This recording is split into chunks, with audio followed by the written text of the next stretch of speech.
So welcome, everybody. I'm so glad you're here. We're in Vegas. I feel like I'm on a television show live.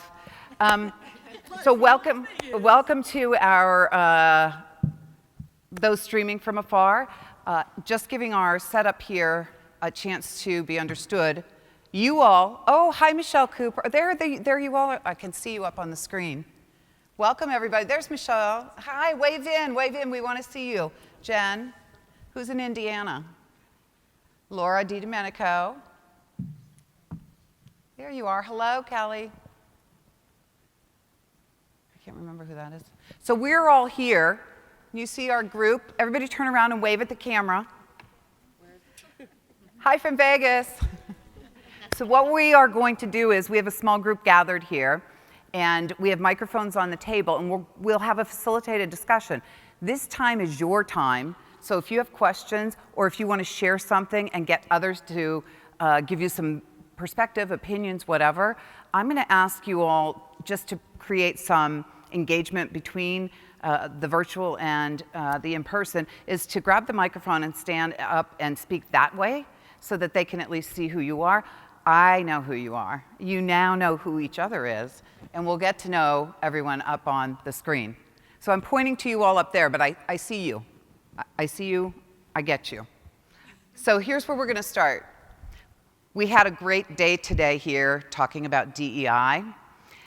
So I would love to get any impressions on that, or here are some other topics that might come up that you're interested in. Crew careers, U-Crew. It's been a really tough 2-year period for those programs, and they are so important to us for developing that next generation of young women. So that's one area that we frequently talk about here and share experiences. I would love to continue some more of the how are you transitioning back to in-person, or are you, and what are some other unique things that you've done or experienced as you've gone through that process? What are some of the challenges you see coming in the fall? How are you looking at membership growth and development given the pandemic? I know some chapters have had crazy increase in growth, and that's fantastic. Some chapters, not so much. So if you had a success with something you've done to recruit, we have a new membership offer coming up, the 15 for 12, starting October 1, which is, in fact, Friday. So if there are any of those topics, because I think that's sort of the career programs, career outreach are important, and then also how we get and keep our members. And then the last one, which is, I'm not going to even say it, but how are you creating value, membership value, and what are some new or different ways? You know, people are all talking about how things that we've had to adapt to in the pandemic may stay with us. And so how are some things that you've done or learned that you know you'll keep doing because they were valued, effective, and maybe change the dynamics? So for example, one of the things I know for chapters like LA or New York, they always had a geographic challenge. People wouldn't come from all those different areas in a city and the travel time. So virtual has been a big boost for them as a way to bring people together. So I think they'll keep doing it, not fully, but you know, that's one of the things. So I'm just going to open it up and say, and then I would also invite any of you who are streaming in from other locations, please feel free to feed us your questions. I'm not sure where I'll find those questions. Can I hear them? Will I be able to hear their questions? Okay, if you want to say something, unmute your mic and just say it. Yes, Jerry has a question. Oh, okay. So everybody who's on coming in from somewhere else, you're good with your instructions? Just unmute your mic and say hello. We'd love to hear from you now. Unmute and say hi, everybody. Hi. Hi. Hey, everybody. Hi, this is so great. It's great to be a part of this virtually. Hello from London. Yeah, Michelle's in London. And Laura. Jenny, Kelly, and everybody, welcome. All right, so let's get started. We have our first question. Jerry, grab the mic, turn it on. Face the camera. Welcome to The Price is Right. I win! My name is Jerry Manal. I am co-chair of membership for Tampa Bay.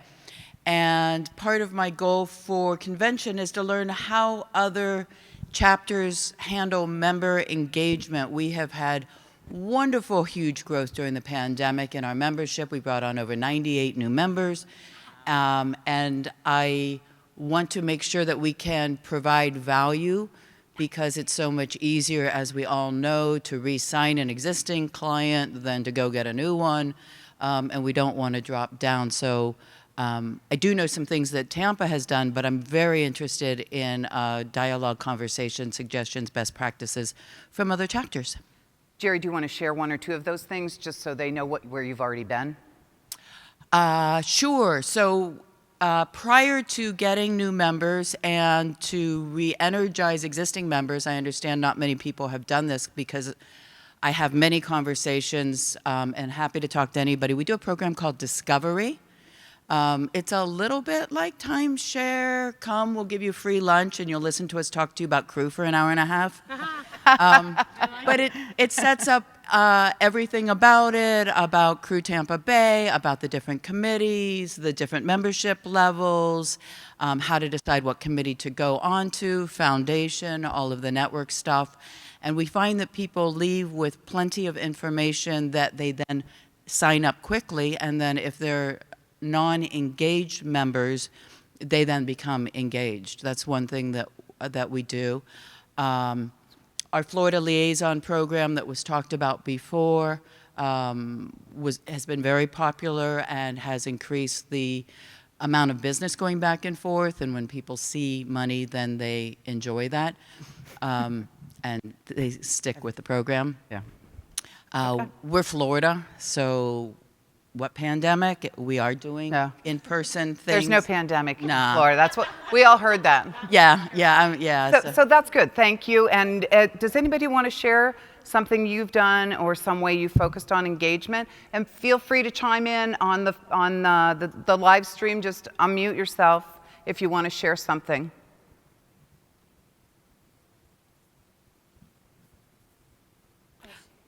Thank you. You know, I just was going to say, if nobody said anything, I'm happy to sit in silence until someone gets up, like she said. So there you go.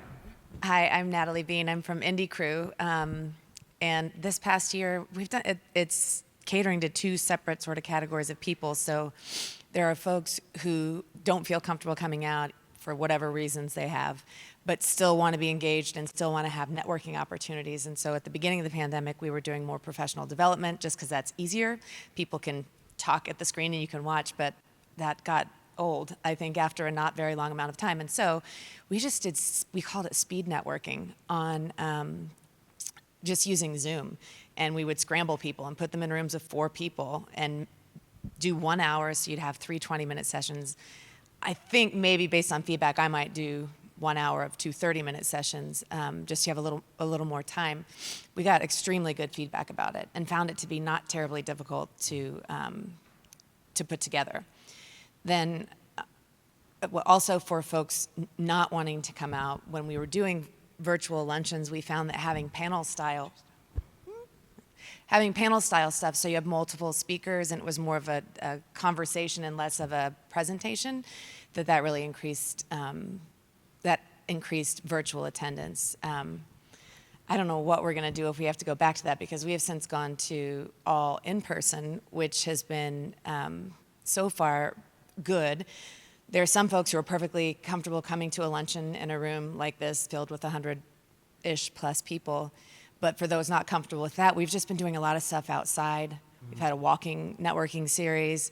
At the local art museum, we held an outside event. And so that helps capture or give people who care, who are more focused on doing outside stuff, more options. And so none of that's super, super innovative, but that's how we've been able to keep people engaged or try to get them engaged. Mm-hmm. Thank you. Pass the mic. You can leave it on. Okay. All right. Hi, I'm Patty Drummond with Crew Charlotte, and much the same as you, I think variety has been the key for us, because at first we were just doing like a monthly happy hour, but then we did Mingo, which is music bingo, or then we did a mixologist, something to make it a little more fun, but we are still doing small in person. Again, trying to change it up. We've been doing Top Golf and made it a fundraiser since we can't do our large fundraisers. We did hold one, but what would have been 250 people was 135, so not quite as large. So changing it up has been important. We're going to do axe throwing. We do I know there's a curling place, so we're trying to think of things that curling. people might come out for, because there's also a lot of selective COVID attendance we found.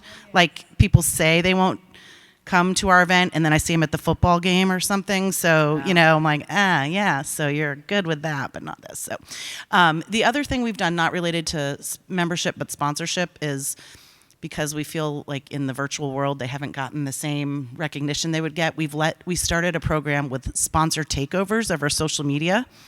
So depending on their level of sponsorship, they can have anywhere from 1 to 5 posts, and we do it on a Saturday or Sunday. They submit the content, the images, the links, but they take over our social media, and we don't post anything else those days. And so it's really kind of getting them out there a little bit more. Not everybody's taking advantage of it. I think we'll see more of it next year because it's just kind of catching on. But it's been fun for them, and I think they've enjoyed that. Can you explain what the music bingo is? Sure. I have the directions somewhere, so You can send them. Yes, I can Everybody send them give your card somebody. to Patty if you want music bingo. Or email me. That might be better if you email me. But you have to have this software, and you really need an assistant to help you with it that plays the songs. And it's just like bingo. You get a jumbled card. When you hear the song, you mark it. And we had fun prizes and things. But it was just something different. We haven't done it in a while. Mm-hmm. But we probably will now that we're getting back to the winter and people are starting to hunker down again. I know it's just barely fall, but people are starting to think about Thanksgiving and Christmas and things. We'll probably start to do more of those again. So Yeah. And Patty is the ED at Crew Charlotte. So if you go on their webpage, you can find her email address and ask her for music bingo.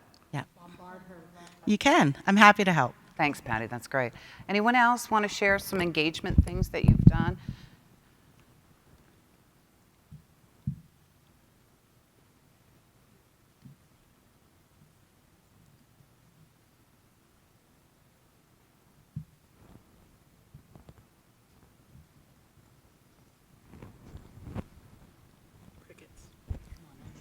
Hi. I knew you'd come Hi, on. Clara from I'm Crew so glad. I Boston. knew you'd come on. I know. I didn't want to call you, but I was planning to. Go ahead. Introduce yourself, please. So this is Laura Domenico with Crew Boston up in New England. Over the summer, we were all ready to go back to in-person. We were ready to go. And then now we're taking a pause. And we're just trying to doing a variety of events like everyone else. We're doing our hybrid luncheon programs. So those are the only things that we are doing hybrid. So people are able to come into a big ballroom. We have about 50 to 75 people in the ballroom. Everyone else is at their desk. And that's going really well because it's giving people the option. And when we can, we're doing the networking portion outside. So you're only in the ballroom for the program piece of it. And then we're just mixing it up. We're doing some virtual programming. We're doing some in-person if we can be outside. We do a committee fair and, getting to know more about Crew for recruitment as well as for members. And we're doing that outside under a covered patio that has heat lamps. So hopefully people will come out to that. So we're just trying to offer a variety of things to our members so they can attend something, up to their level of comfort. Mm-hmm. Things that we've done in the past was we did a chocolate and cheese tasting where we had the vendors ship out chocolate and cheese. Wow. And so we could be able to do the tasting. Yeah. We've done a skincare regimen where the vendor sent out the products, those samples, and went through online. And those have been really popular. Whenever we can send something to our members, they love it. Mm-hmm. I know last year for one of our big luncheons, we sent out Grubhub gift cards so people could have lunch on us. And for our Achievement Awards, which was kind of a hybrid, where we had our honorees in person and everyone else was viewing from home, we sent everyone Wicked Good Cupcakes, which is a local company that was actually, I think, on Shark Tank. And we sent everyone one of those Wicked Good Cupcakes. So it was dessert on us. So we try to find ways to engage them to make them feel like they're with us when we can't be together. Mm-hmm. Thank you. Thanks, Laura. So I just was standing here thinking, engagement. Hi, Yvonne. Welcome. Everybody meet Yvonne back here. Yvonne was a graduate yesterday of the Leadership Certificate Program. Turn around and wave to the camera, Yvonne. That's where they can see you, back there. See, they're waving to you. We look back here and talk to them, but we look here if we want to see what they're doing. So one of the things that dawns on me about engagement is what makes people compelled to want to be together. And so it's about value, right? What value are you bringing to the table for them? And so a lot of what you're talking about has been more of the social and connectedness, which I think honestly during the pandemic, everybody needed to feel connected.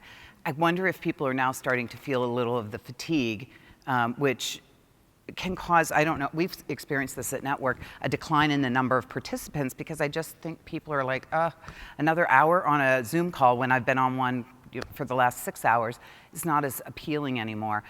And so I would kind of say also be thinking about what kind of value, what would your members, I say this all the time, what do members need right now? What is it that they need right now that would make a difference for them? And maybe it's not another Zoom. Maybe it is the lotions and creams and stuff, because honestly, people have been letting themselves go. No, just kidding. They really haven't. They really haven't, Laura. I know that's not why Crew Boston did that. Still don't need lipstick. No, I know. So that is one of the big, I shouldn't tell you guys, that's very personal. I love lipstick, and it's been really killing me to wear a mask. But so when you hear that question, what matters to members right now, what is the answer to that? Do you know? Or have you asked? Has anybody surveyed the members to say, yeah? It depends. Oh, it depends. Okay, that's. Our people overwhelmingly just wanted to connect with members and do business. Yeah. So give business, get business. Yeah. So business was still the top priority, and everybody. I mean, every time I get on a call now, I always ask, how's business going? How's the market doing? And 100% of the people say it's out of control. I am so busy. I don't know what. I have no time. And we were talking about this, Sarah and I, at dinner the other night.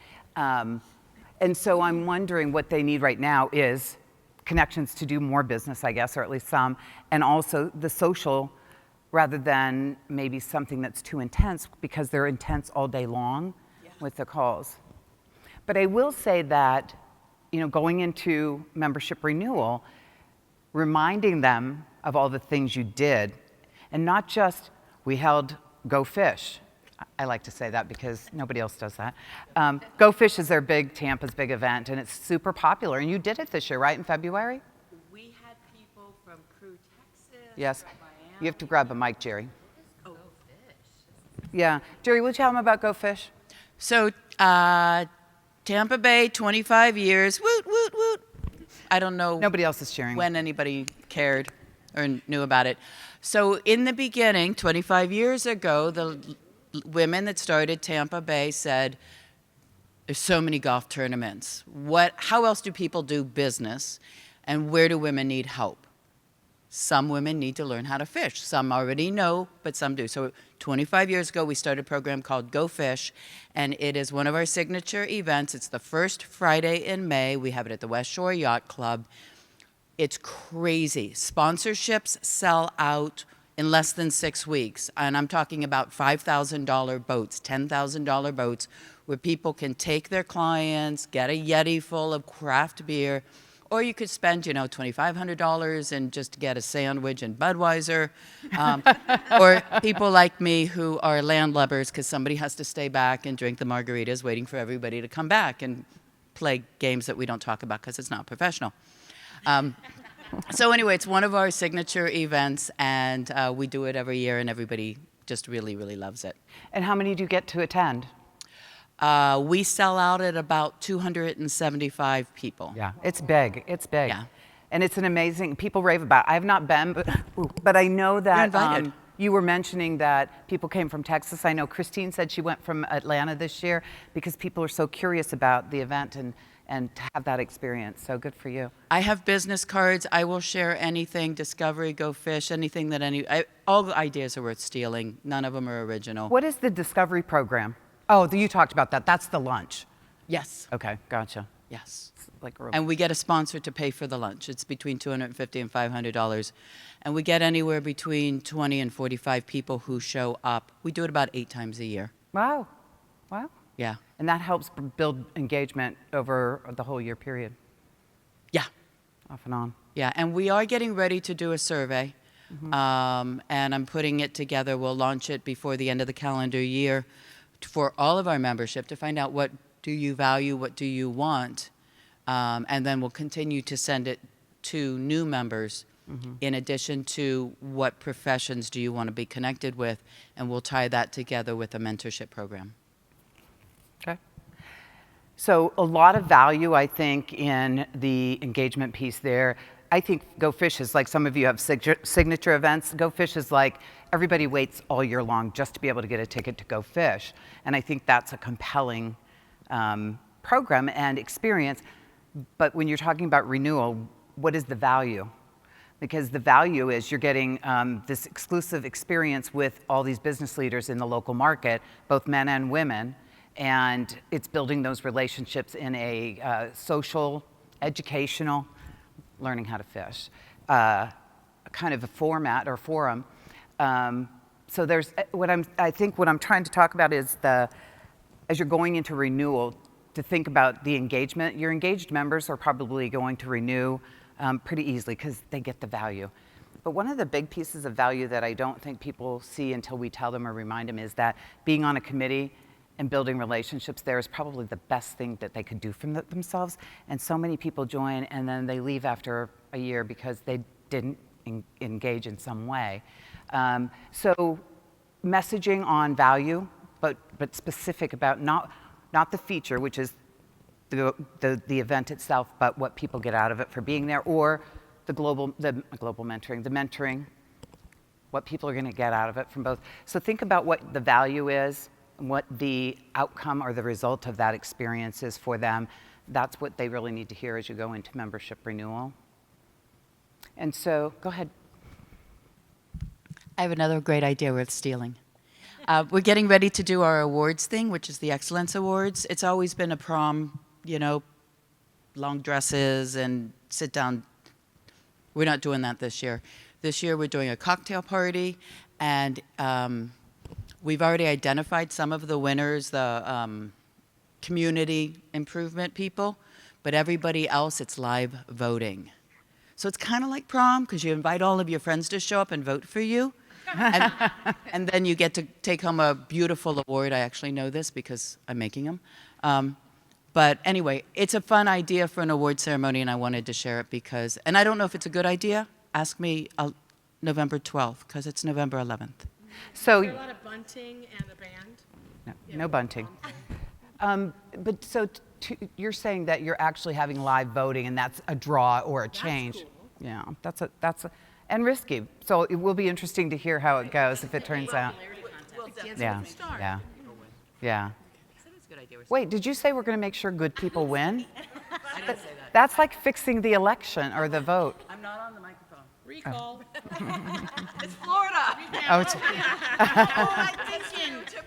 oh, yeah. Hanging Chad. There's a hanging Chad. So let's have some other discussion about other topics. What's on your mind? What's something that your chapter is thinking about or you're thinking about or anything? This is your time. I'm just standing here to facilitate. Hi, I'm Alyssa with Triangle Crew in Raleigh. Alyssa, can you stand up? I can't see you. It is a great dress. I own it. Oh, it is a great dress. Own Yeah. it in 3 colors because you find what works and then you buy it in all the colors. So this morning during the DEI conversation, we were talking about gender inclusivity and addressing that as a women's organization, how we can make sure that we are appropriately talking about gender identity and having that inclusivity within our organization. So just wondering if anyone else has kind of started to tackle that, because I feel like we're doing a pretty good job with being proactive with diversity and representation, and taking a good look at it with a committed task force and programming. But the gender identity piece. I think it's kind of uncharted territory for a lot of us. So would love to hear anyone's Are you thoughts. talking about men, or are you talking about transgender, or are you talking about those who However- identify as a woman? However they, them, Okay. she All of might the above. identify. All of the, yeah. identify. Okay. Okay. Anybody? I can speak to. You can't speak without a microphone. I'm pretty loud. But the people out there can't hear you.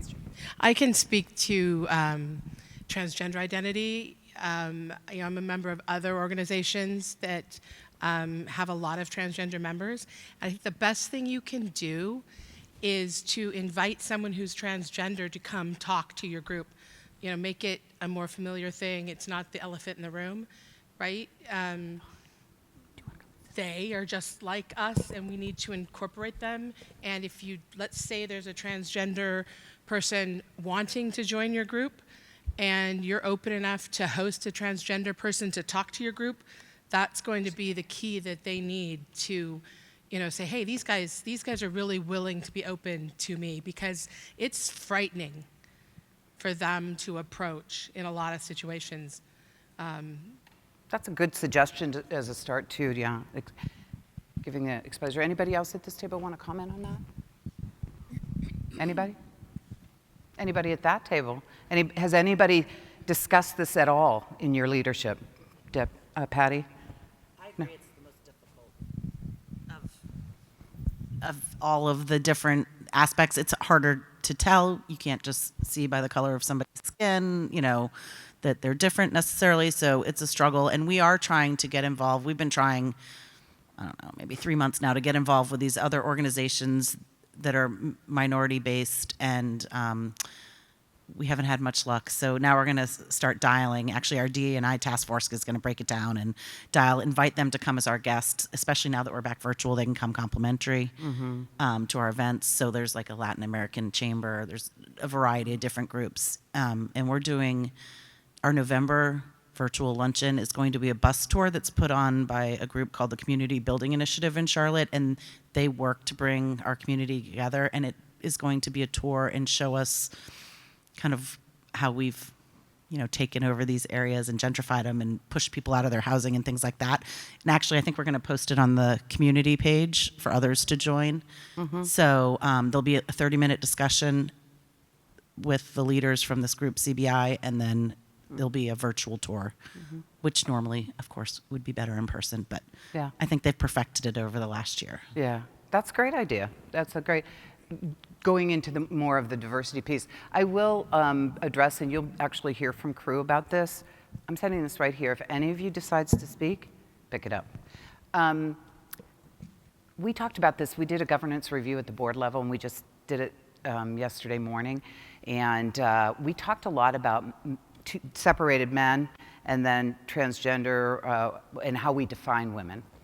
And, and we had a consultant working with us. And our mission is to advance women. And men are welcome to join for allyship and support. But our organization is fundamentally about women. So we don't feel like we have to market to them or grow that. They come because they are supporting us, but we have to stay true to our mission. And that's what the consultant, I think we got the most out of that, was our mission is women. No matter what we're doing in DEI, that doesn't change that we are about women. And so we need to make sure that we're clear, even when we're doing DEI things, that we aren't serving men, we're not serving, I don't know what else to say, but we are about women. And so it's important for you all, if you're taking that back to your chapters, that whatever we're doing in DEI is complementary and supportive of our mission and purpose to advance women, right? How can we stand and look ourselves in the face if we're saying, yeah, advance women, but nobody else? That we are not going to do that. So we want to be inclusive. We want people to come in. And so that was one thing that we sort of decided about men, and because it came up in the awards piece. Well, our awards are open to all members. Well, we have male members in the organization. And so what happens if, of our 5 impact awards, 3 of them go to men? That's not the purpose of why we have the awards. So every time we started deciding, like, should we go this way, the consultant would say, what is the purpose of your awards? Wow. And so it was really helpful. And the big thing she said to us about that was, I thought that was so brilliant, is You give awards. I don't know if this is completely true for everyone. She said you give awards to demonstrate something that someone has done or accomplished that you want that behavior to be repeated. And so for business to business or economic impact, women doing business together, those things, we want more of that and we want to highlight it and celebrate it.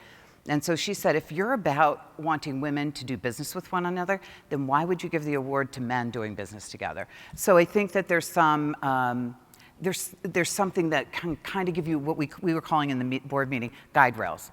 So we have guide rails and we have a mission, and that's why I said that this morning. Does what you're doing support your mission? And every time you're thinking about something or one of your crazy committees comes up with some crazy idea, that you can say, that's the question. Number one, what problem are we trying to solve? But number two, does this support the mission or advance the mission? And then the other thing we decided, and we actually voted on, which don't tell anybody, it's not public yet, but it was how we identify women, because we were getting questions from potential scholarship applicants, as well as for the awards. How do we, what defines a woman now? Because it's very different than it was. And so we agreed that, I might botch this, it's not perfect, but it's, woman is defined as anyone who identifies and expresses themselves in daily life as a woman. It's not perfect yet, but it will be perfect. Really good. So, yeah, so that's where we're at right now at the board level. So I don't know if that helps you or not, but I think the board did a great job. The consultant was really helpful, and we've got some good forward movement on really understanding how we stay true to our mission, but at the same time, we're opening our eyes to the other possibilities around us in terms of DEI, and being active, and proactive about making sure we're addressing things that we see might be problems. We did things like looking at the bylaws, changing pronouns, those kinds of things, so we're doing all of that as well. So I'll stop there. Can I have that? You may. Stand up and turn around. Yep. If you do, I'm taking the mic back, just saying. Look in the camera. The one thing I wanted to mention to that is the theys that don't identify as either man or woman, and we at some point need to address where that fits in. We talked about that. Okay. Yeah. And then, there are people born women that are living as men, but they're still born women and they're still discriminated against if people are aware of it. So just other little pieces that we're all struggling with. Yeah. Yeah, we talked about that, the pronoun thing, and in our discussions, the board made a strategic recommendation, which was approved, which just said we need to address or change all of the pronouns so they fit today's language and words. They don't micromanage it. They just say, staff, you know where your job is, go do it.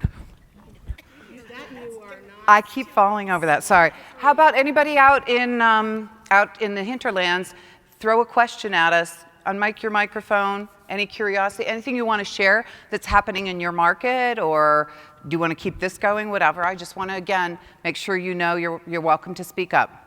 I have one point to be made on what was just being talked about. Go ahead.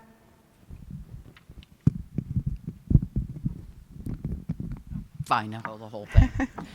So I'm aware that if our current membership would just fill out their profile, our DE9 numbers would look a heck of a lot more impressive, because I know a lot of these people and their personal lives, but I can't seem to get them. You can't go in and do their profile for them.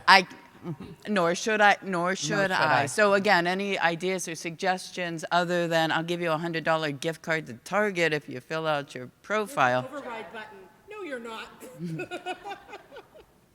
So that is a great point, though. Has anybody done anything unique or interesting to get your profiles completed? Because we have we've worked really hard at Network, and I want to say 75%, right, Jenny? 75% our crew biz profiles are completed, but we added the diversity questions maybe a year ago when we started the committee, and so it's better, but still not everybody. Some people choose to say, I'm not going to fill it out, and we just have to respect that, but it would be great if we had better numbers to gauge our success and our growth by. I think some people just skip it. Yeah. One. Even made phone calls and still are struggling. I mean, we've broken it down, just like we do for Dollar Tree Network Foundation. We've done the same thing. Yeah. One of the things that we do, improve your sales thing, and it starts with Crew Biz, and I sit there and say, okay, fill out your profile. And I promise you, if you do this, we're going to make all this information the same over on LinkedIn. But we do hour-and-a-half programs, one weekend, then 2.5 weeks later. First one's being Crew Biz, second one is LinkedIn, to get people to fill it out, and then their treat is they get into small groups and they connect with each other's connections. So that's So they're one- building their network, which is the value. And they're getting on and Crew the Biz. benefit, right? Yeah, yeah. It's sad, sort of, that we have to do that, right? But on the other hand, you know, and I think, I mean, I don't know. I guess maybe sometimes it's personal; they just don't want to.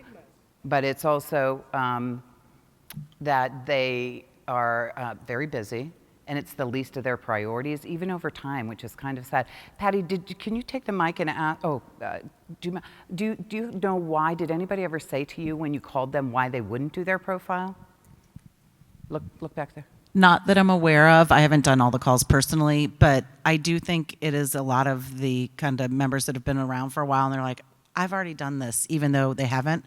I also wonder, though, if there might be some concern, even though we clearly state we can't see your answers, if somewhere someone thinks Right. you can see the answer. I mean, one person won't put their age in. She absolutely refuses to do her age, and I was like, "That's so silly." But I mean, you I'm so think that proud would of how not- old I am. That would not be, that's not the one. But anyways, it is the newer ones. Yeah. I think we're at like 75 or 80% for the kind of the main ones that have been asked for a while. But those 2 or 3 new ones that are at the bottom been a struggle. Someone who, Elizabeth wants to say a few words. Hey, can you look in the camera? Hi. Hi, everyone. Crew Boston. Hi, Laura. Hi, Tricia. So one thing that we did last spring, getting ready for the Summer Leadership Summit, we did a short video. It's maybe 2 minutes, how to update your Crew Biz profile. And it was a really quick tutorial just to get people started, and at a minimum to make sure their contact information was current and their photograph was current.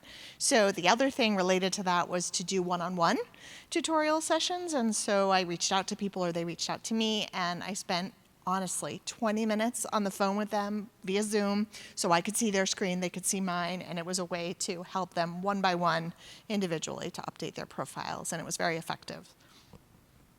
Good. I'm curious, did they fill out the demographic part though in front of you on the screen? Because Bless you. that part I would think. For the demographic? Yeah. Yeah. Because we've done the other, but the demographic part is more sensitive. So nobody can hear you but me. So Crew Charlotte asked Crew Boston, did they fill out the demographic information? And Crew Boston said to Crew Charlotte, that was before the Crew Biz had it. Don't make me do that again. It's so hard. Okay, who hasn't spoken that would like to share something? Wendy, just so you know, I can actually hear them when you're speaking without the mic. So just so you know. Oh, thank you. Laura. So Laura, what you just did Sorry. was gave everybody a pass. Put it on the stand in the middle. Mute her I was gonna mic, say, please. it's still good to call them out on that. It still is. Yeah. Yeah. Hey, green shirt with a baseball cap. Can you introduce yourself? I don't see your name. What? No, yeah. I'm Jen Paisley. I'm with Crew Austin. Hi, And Jen. Go ahead. hi, everybody. I wish I was there. But I have new business stuff, so I can't leave. They won't let me. Anyway, I was going to say, so we've been talking about profile-wise how when I pull, like, if I pull our membership thing from Network and then versus what's on our website and then versus the reality, like, we have a lot of people that haven't even filled out what committee they want to be committed to on Network. And so, let alone the committee chairs keeping their stuff updated. But so we formed about 3 years ago a member services. We split up our membership to membership recruitment and membership services, which is making sure people are getting benefits. So what we've decided to do is looking at all those people that aren't on a committee, which to me means you're not engaged. And then our committee is going to break them up and try and hit 3 or 4 people, each of us, a couple people every week, and get them, get them engaged and help them with a committee to be on, and get them on their crew biz, and help them start, adding people to that, and really utilizing it, because we do see a huge value in that. Personally, I don't believe in paper memberships. So if you're in an organization and you're not you're not on a committee, like, what are you getting out of it? Yeah. Like, just to put it on your resume, and that's no good. But I think that some of the that's the stuff problem. that's people are doing has been really effective. And so, and we're also, our membership drive, we've turned it into we call it Crew Fest, where all of our committees are all set up a table, and we're trying to do interactive stuff so that everybody that comes to the event engages with the committee members to learn more about the committee and help them figure out what they want to do. So My church used to do that. I mean, I haven't been to church in a year, two. So to your point, though, Jen, on that same. What? Oh, go ahead, Laura. I was gonna say on that same note, we used to pre-pandemic, we used to do a wine tasting, and so each committee had their own wine, and so you had to go around to each table to taste different wines, and then you had to talk to the different committee members that's at a that great table. So if you idea. want to taste different wines, you had to go to a different committee. Yeah. that is brilliant. There's a lot of Brilliant. there's been a lot of alcohol theme here today. I'm a little concerned about our mission and purpose going to wine, supporting the wine industry. So a couple things I wanted to mention to you, Jen. One of the things that I've been in other organizations, what they've done to try to get people to, whether it's donate to the government relations PAC, but they have a competition between committees and say, okay, we're going to show all of our committee members who has their profile done and who doesn't, and whatever committee is the first committee to get their entire committee signed up and their profiles complete could get a gift or a prize. And then the other thing I will tell you is that at Crew Network, if you want to serve on the nominating committee, the board, or any of our big kind of coveted roles, you have to have a completed profile or you will not be considered. We do the same thing, and we do the same thing. We gave out, I think, 13 scholarships to come here, and if you hadn't donated to foundation or had a complete profile, then you are not allowed. Yeah. But we will give them a little friendly reminder before we tell them completely they're out.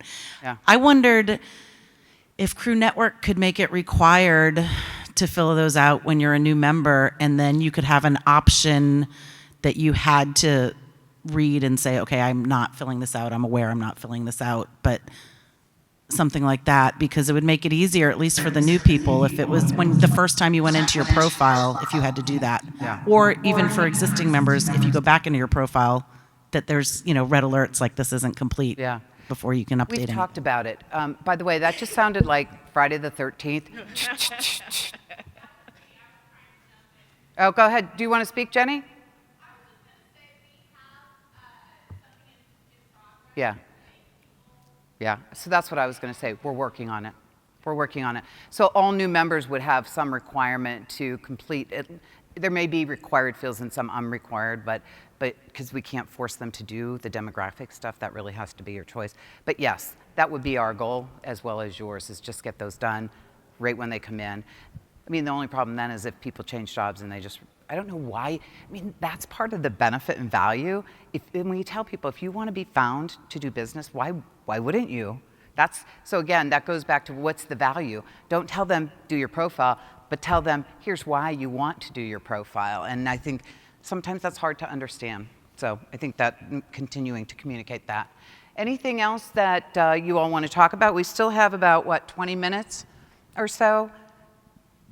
Someone mentioned foundation. Any ideas for really getting people jazzed up to donate to foundation? I think maybe challenging Crew Charlotte would motivate T-Crew, Triangle Crew. We actually started the committee challenge. When you all started the chapter challenge, we started a committee challenge, and that's been hugely successful. Is that right? I don't know.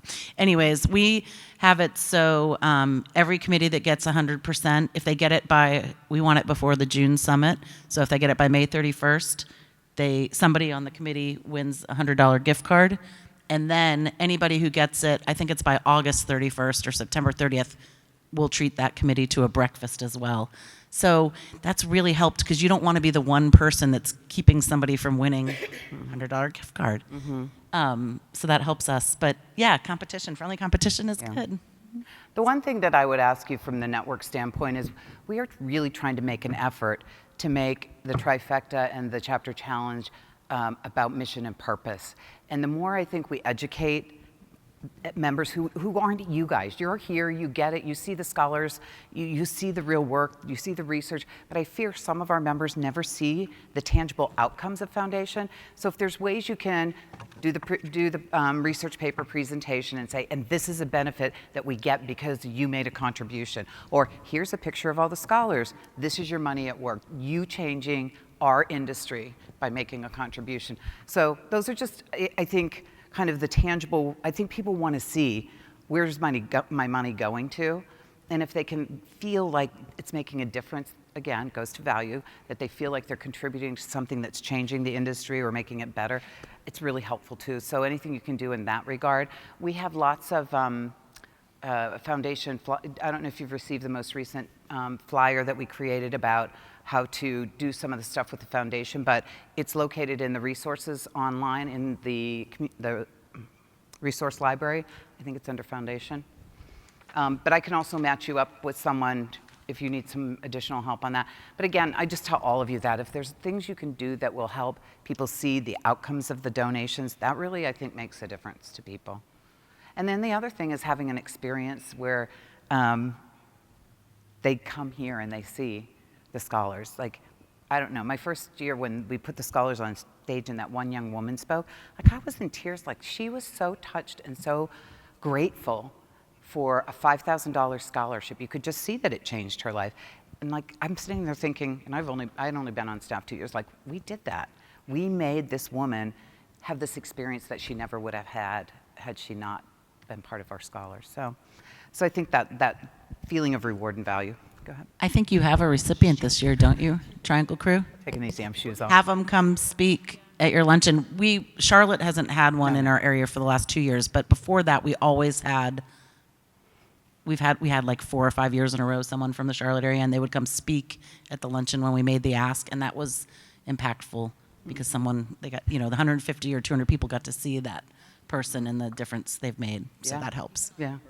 And you could even have somebody, now you could have somebody virtual. Yeah, I was just going to say, if you can virtual someone in to a program where you want to talk about that. And you know, the donor year ends October 31st. So if you haven't made trifecta, you still have 31 days, a few extra. But it would be a good time in November at your programs to start talking about the new year. So if you're doing something virtual in November or December, that would be a good time to find a scholar who may be maybe not in your neighborhood, but maybe in your state. That could represent and speak, or you can contact our foundation coordinator and ask if there's someone in near surrounding area. Yeah, I feel like we've had them come speak before, the scholarship recipients, and that's been well received. The whole pandemic thing kind of threw a wrench in that, and you know, whether they were even in school still, right, or doing everything virtually. Yeah, it always seems like it's coming down to the wire of like the chapter challenge and the trifecta, and we're just like pushing until the day before. But I will say it has really helped to sync up the timelines with renewals and donations to be able to do that. That was a good change. I made that decision. Yeah. That's helped. I don't know. Somebody did bring that up to us, that it was too confusing, and so once we figured out, there were a couple options the staff looked at, and then they said, this one makes the most sense. So I'm glad to hear that, and I appreciate that feedback. I think it seems much better too. And we also have a foundation director for each chapter now, instead of we had too few foundation directors to match up with chapters, and I think that has been a very big help as well. Is it possible to have the recipients create some little 30-second something that could be shared with chapters? We did that last year. We used that. Yeah. We're making a video this year. I forget what it's for, though. I think it's for that purpose. I think you all having some type of video with scholars explaining how much it means to them or how helpful it is a really good thing. It gives you multimedia for your programs, but it also goes a long way in spreading that story. So I think we're doing that. I know we're doing some recordings of so we did do that last year. I don't know if you remember, but they each did their own 30-second video, and then we pulled them all together and showed them at the end of something at the virtual.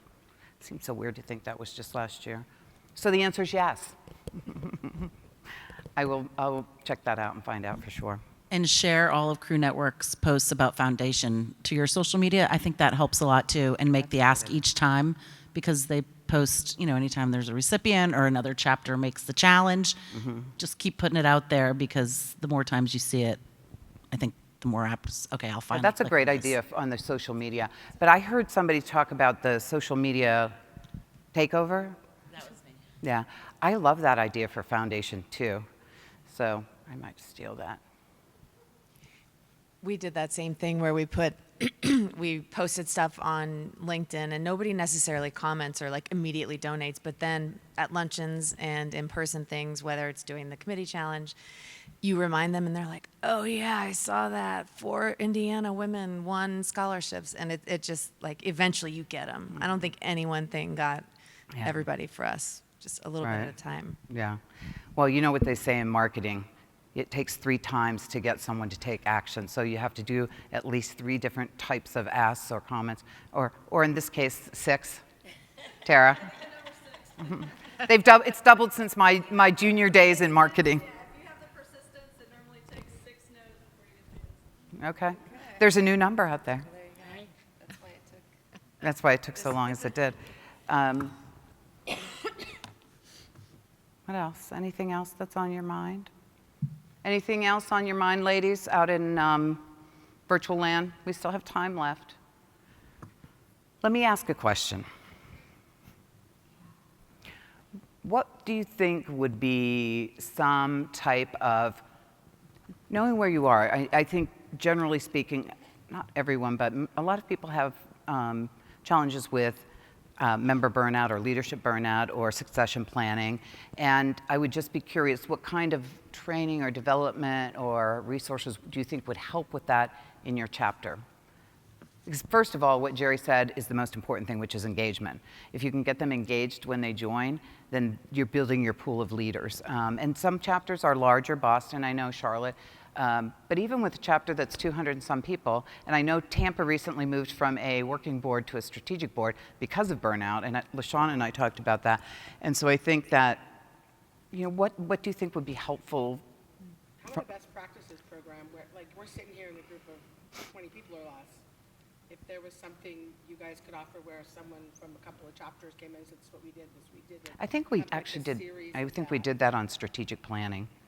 We did a strategic planning best practices one, because I know Tampa did that. But so you're saying on succession planning. I do think that in our programs, not chapter to chapter, but leader success series, we do have one on succession planning that we talk about it, but we actually make it more about examples. So you're spot on. We're doing that now. Go ahead, Jerry. I might be showing my age here because I'm going to talk about internet bulletin boards. I go through different times. Right now I'm all about member engagement, but I'm making lots of notes on Foundation because I know that's going to come up and be important in programs. Best practices, bulletin boards based on subjects, so that when you're interested in something, you have some place that you can go easily, fast, and search. I know hashtags are supposed to be that. I'm showing my age.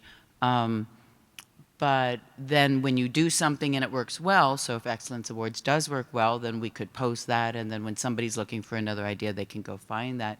And that would be a living, breathing document section of the network resources. And it might already be there and I don't know it, and I'm showing something else. I think we have the resource library where we invite chapters to share a template of or a best practice document. You just have to go there and be able to search it if you're looking for some of that.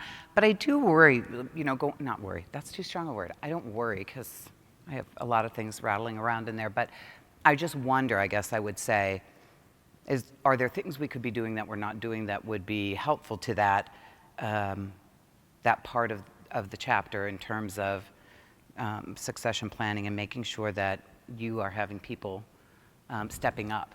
And I think it's more of a challenge probably for the smaller chapters. I think in our chapter, the way I got involved is we had co-chairs, and our existing chairs of the events committee said, you should apply. And I was like, oh, I don't have enough experience. And she's like, don't worry, you'll be placed with someone who's done this before. Yeah, right.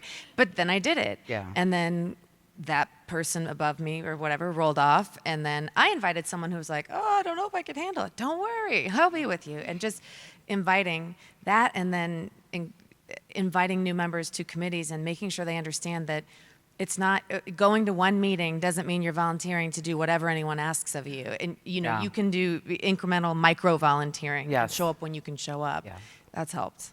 Yeah, so that's a really great point. Number one, we should never be afraid to tap people on the shoulder and say, you're ready for this, because I think some people will hang back. But I also think getting them on the committee initially is a really important way to look around. And to your point, Jerry, I know any chapter can run a list of people who've joined that aren't serving, and that's where you go and say, here's 5 people, intentional diversity, look at who your makeup is, look at who your leadership is, and make sure that you're creating diverse committees, but get the people who are not engaged to serve.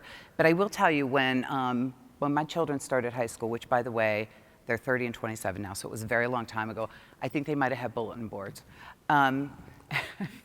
Anyway, they were in a Catholic school, and in an elementary school, if you're a parent, you know this, we were very involved in all of their lives. We knew all their friends, we knew all the parents, and I was like, oh, she's going to high school, it's gonna be like 1,200 kids. Am I gonna know, like, how am I gonna know what's going on? So I, brilliant me, go, I'm gonna volunteer for the PTO. And I put my hand up, and they're like, you can chair this.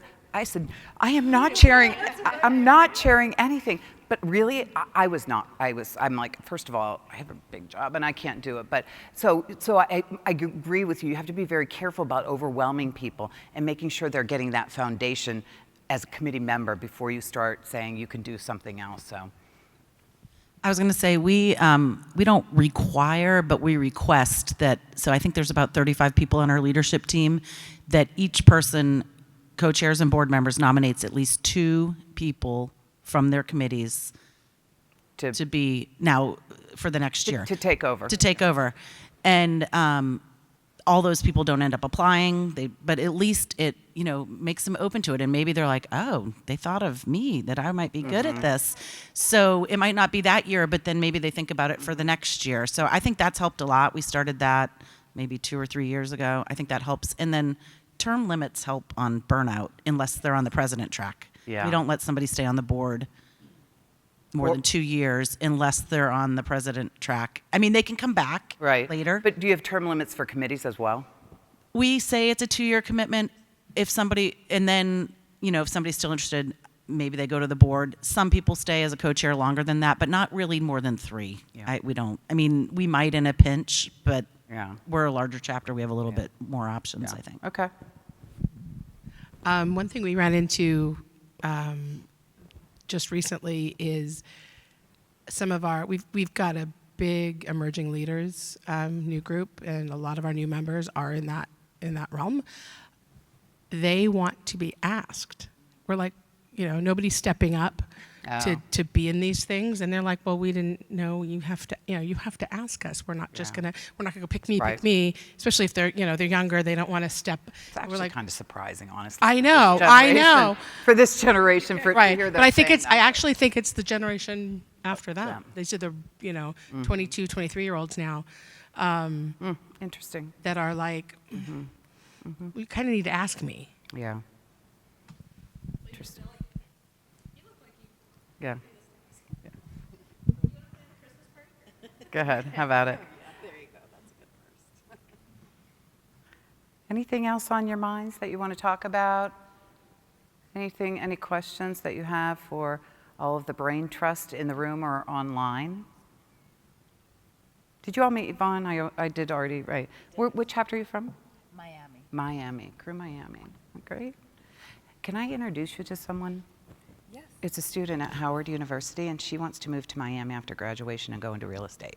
Oh, wow. She's so awesome. Okay, sure. I actually hooked her up with Kara Marty and Oh, okay. Melissa Rose at JLL. Okay. So, Well, that's great. But you- That would be nice. okay, thank you. I do have a small comment to make because I am one of those members. Yvonne, you can't talk without a microphone. Oh, I know, and I did that already. Sit back. So You tried, but no. Yeah, I know. So hi everyone. Again, my name is Yvonne Yakana, and I am a member of Crew Miami. And when I joined Crew in 2018, I was instantly active. But during the whole COVID situation, my life changed completely. And so that same thing has happened with other members I know in our group. So some of the drop off in the participation and some of the changes are because people's lives are completely different. And so one of the things I was thinking about just hearing the conversation is, you know, how about that sort of almost like a re-recruitment almost of the members that maybe their lives are different or things are different, so they cannot necessarily participate the same way. So I went ahead and, you know, did the donation, completed my membership, knowing full well that I was going to have a year where I literally wouldn't be able to participate in anything at all.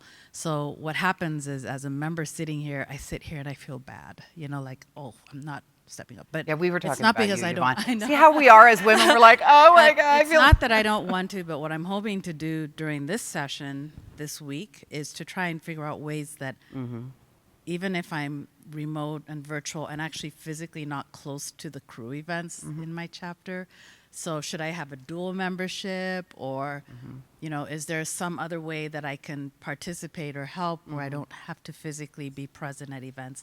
So that's the, well, so those are, but so there's people like that out there like me that are just saying, you know, maybe I need to step away from Crew because I cannot participate the way I'm being asked to. Yeah, that's a really great comment. You don't need to give that to me because they give me one that stays with me. But I think that's a really great, so some of you were talking about surveying. You might want to ask that question. Would you be interested in micro volunteer opportunities, which are things like, I know some people make fun of me about this, but I really love when I walk into Walmart or TJ Maxx and they have someone there welcoming me. I'm like, hey, thanks, I'm glad to be here too. So, I mean, even if we really, and this is a big thing for the board going forward, which is creating a welcoming environment for people, is having people who make the call to a new member, who are willing to welcome people, even if it's a virtual session, welcome people in, and make recruitment calls or foundation donation calls. There's all kinds of ways I think you could do that. But I think you're absolutely right, especially we were talking earlier about how busy people are, is finding ways that they can get in, contribute, and get out, because they don't want to make a year-long commitment or plan an event. It's just too much right now, I think, for some people. And their lives have changed, so. There's no new normal yet. We don't really even know what it is, so there's still unknowns. Yeah, there may never be. Go ahead. You know how they're, like the Crew Network forum where all of us from everywhere can connect and ask for things and so forth. Is there a way for an individual chapter to have a group formed? Like I noticed for the Leadership Certificate Program, there's a separate group, and so we can post to each other within a smaller group. I wonder if something like that, if it was possible. I'm sure that I know there are apps, but if there was a way to just link just one chapter. Technically, the answer is yes. But that might be a cool way to say, then you could have like channels or topics or whatever for volunteering or jobs. What wouldn't you want everybody else to see? Yeah, so the thing is you can start a thread at any time that anybody in your chapter can communicate on within the open forum. Right. So I think some people don't subscribe to that because they don't want to get spammed with all the emails. So I don't know. But you can. Whose side are you on here? Let me just say that we want everybody to talk on the forum because whatever you're talking about may help everybody else. So even though you're saying that it might be more comfortable for the chapter people, everybody else might be kind of looking for ideas or something. And so we try to do that so that people don't miss out on some good advice, insight, or guidance. I should know more, but is there a way, though, for them to put in, like, if it says Indie Crew, then they do get the alert, but they don't get all the others? Because that does happen. I mean, people get too many alerts and they stop reading. I don't know. We're in transformation right now because we're doing the new website, and I think some of that will come into play of ways to self-select. And I think that was part of the app discussion is that you can sign up for things that are just for you. That I think that there will be some. Don't quote me on that later, please. But yeah, if you don't have the app, I'd really appreciate if you get the app too, by the way. That's the only thing I'm asking you to do out of this session is. In my defense, I'm thinking of chapter business, not, a channel just for them to internally say, hey, who wants to volunteer with this? That's what I was coming with, not, hey, who wants to volunteer with this? And then someone in California going, yeah, I'll help you out. So open forum is a great way to share, and I would encourage that. I do think part of the reason that we are the network is to try to get people to share across the network and not become isolated or fractured, doing kind of your own thing without, that's, you are us, we are you. It's just an opportunity.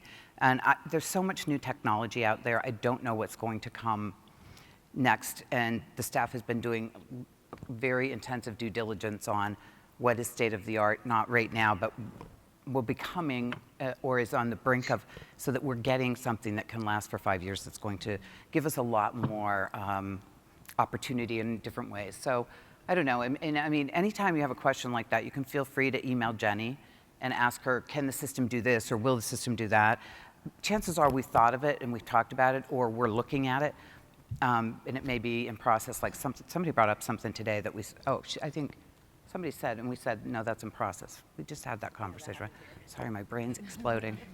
I'll give a good example, actually. Krista, last year when I was doing the rate renewals and putting all the rates in, I said, isn't there a way I could just check a box so that it says, I want my rates to be the same as the last year? And guess what? This year I could. Yeah. It was so nice. So thank you, Krista.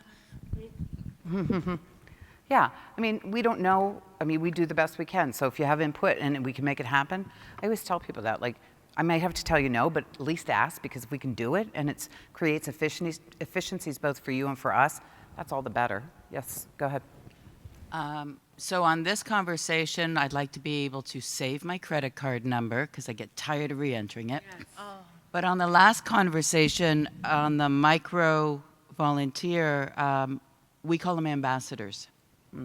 And they welcome people that have guest badges, and they facilitate networking before any lunch event. If it's in person, they facilitate networking on a Zoom call, and I explain that it's like going to a party, and if you're helping the hostess, then you feel more comfortable and you come across as really intelligent, whether you happen to be or not. Yes, my sense of humor goes in my emails to everybody as well. And so this way you can position yourself in front of everybody and get to know people quickly. And people can sign up for just one event for the entire year, but usually we get them hooked and get them to help us on every event. Yeah.